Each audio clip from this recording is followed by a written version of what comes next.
السلام علیکم قدرمنو. دا وخت زه د سیول اسپتال په بردخانه کې موجود یم.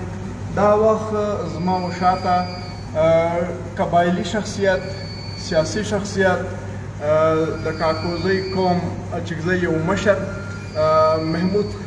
محمود اکا کاکوزی چې په پشتون آباد زیداد روډ باندې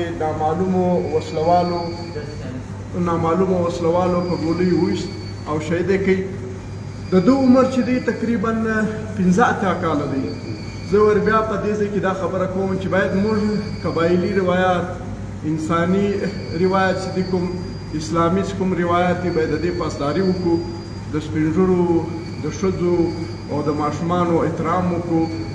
په دغه آخري عمر کې محمود اکا مطلب کوم شهید شوی دی په دغه سپین ږیروالي کې، د دې موږ ګورو چې وجه یې څه کوي نه څه کوي، هسې چا دا نقصان رسولی دی. تاسو څه ته د محمود اکا څه کېږي؟ زه د محمود اکا زوی یم. زما والد صاحب چې دی هغه یو قبایلي سیاسي مشر شخصیت دی. د علاقې لپاره یې ډېر خدمت کړی دی. همیشه د ظالم خلاف او د مظلوم ساعت یې ورکاوی. څه داسې واقعیاتو فیصلې راللې په هغه کې هم د ظالمانو مخ ونیوی، فیصلې بیا د مظلومو په حق کې ورکولې. د چا لیاز و خاطر و حساب کتاب یو شی یې نه کاوی چې کوم مظلوم و مظلومه ته یې دغه فیصله ورکول. نو دا زموږ سره ډېر انتهایي ظلم وسو. سهار وختي د لمانځه بعد زما والد صاحب پر ملا عبدالسلام روډ رشید چوک باندې خدایداد چوک باندې زموږ د کوره سره داسې پر 100 ګازه فاصله دا جرنل سټور دی. د سهار وروتلی و، سودا یې جنمنځ یې وکړئ، سودا یې جن اخیسته. نامعلومه خلکو فایرنګ وکړئ، دوکاندار رالی ګیټ یې راوټکاوئ، موږ راووتو، پر موقع څوک نه و. د دې موږ ډېر شدید الفاظ کې مذمت کوو. د دې دپاره نه دا یو لمحه فکریه ده د مکمله ټول ولس د قبایلي مشرانو، سیاسیانو خلکو، د پوهانو خلکو دپاره.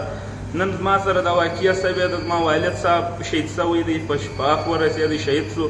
سهار دا د نورو قبایلي مشرانو دپاره، د علاقې دپاره ډېره غمجنه او ډېره لمحه فکریه خبره ده.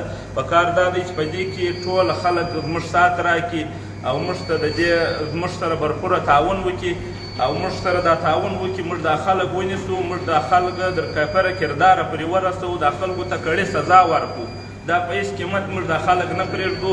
موږ په دې پسې در هر ځایه پرېږدو چې زموږ در وسه پرې کم شی کېږي، نامعلومه خلک دي فلحال خو در هر حده پرې په دې پسې موږ ځو.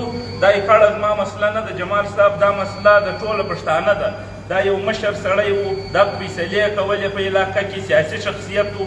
په 1987 کې وایډ وایس کونسلر زما د علاقې تېر سو. بچیان یې ګرده ښه تعلیم یافته ایجوکیټډ دي، ډاکټران دي. زه په خپله وکیل یم، نور وروڼه مې ډاکټران دي، په پولیس کې افسران دي. مشر ورور مې حاجي نصیب الله دی، د بلوچستان عوامي پارټۍ مرکزي رهنما دی، د NA 265 امیدوار یم. نو موږ د دې ډېر په شدید الفاظ کې مذمت کوو. موږ په دې کې د دې دپاره نه چې زما والد صاحب شهید سوی دی، د دې دپاره ځو چې ګسه په علاقه کې ظلم و جبر ختم سي. د دې خلاف چې در هر حده پورې کېدل موږ ځو، د دې خلاف کاروایي کوو.